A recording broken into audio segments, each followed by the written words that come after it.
l'élément important, central, est que en tant que chef de gouvernement, je suis venu accomplir un devoir constitutionnel, celui de déposer auprès des deux présidents des deux chambres, donc l'honorable président de l'Assemblée nationale qui a présidé la session, ainsi que l'honorable président du Sénat, les deux projets de loi ratifiant l'accord de paix signé entre la République démocratique du Congo et le Rwanda en juin 2025, ainsi que l'accord stratégique signé entre le projet donc, de loi portant ratification pour l'accord stratégique entre la République démocratique du Congo et les États-Unis d'Amérique.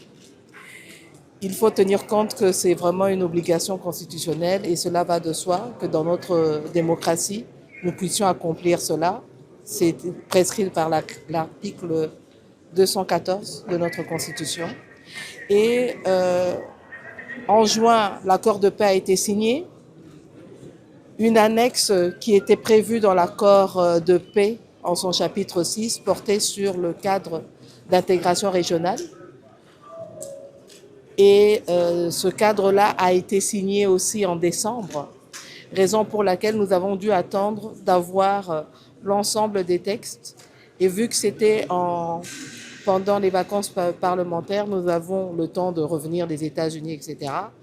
Nous avons décidé donc avant la rentrée parlementaire de pouvoir déposer ces projets de loi pour ratification parce que c'est ce que prescrit la Constitution. Et c'est important que les élus du peuple puissent être au courant, même s'il y a eu des discussions en réunion interinstitutionnelle autour du chef de l'État et des chefs d'institutions.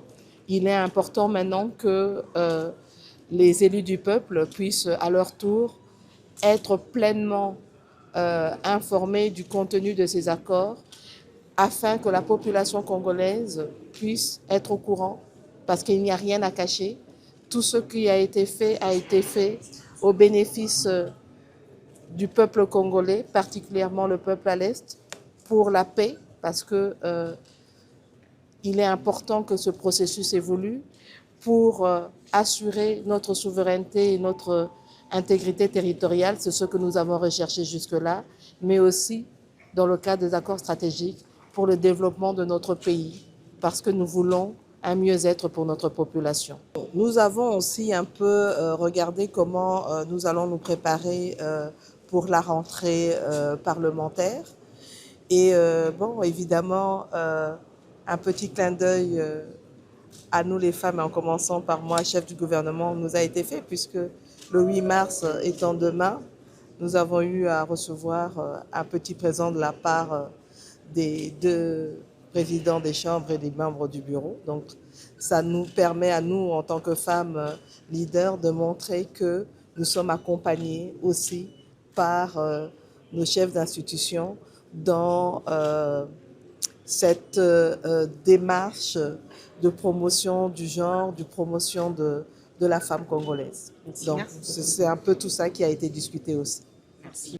Bonjour à tous, Bandeko. Oyo nyonso bazali na posa ya pour faire passer ba message na bango. Ba publicité na bango to pe ba promotion ya ba produit na bango. Adresse moko na Tosha TV. Bokoki ko contacter biso pour na publicité na bino nyonso. Na numéro na biso sur WhatsApp. To pe bokoki ko komela biso na adresse mail na biso. Bobanga te Bandeko. To ko proposer bino ba campagne ya ba prix nyonso. Tozali na campagne ya une semaine. Tozali na campagne ya un mois. Tozali pe na campagne ya jour moko. Tokoki ko poster au jour moko na ba canal na biso nyonso.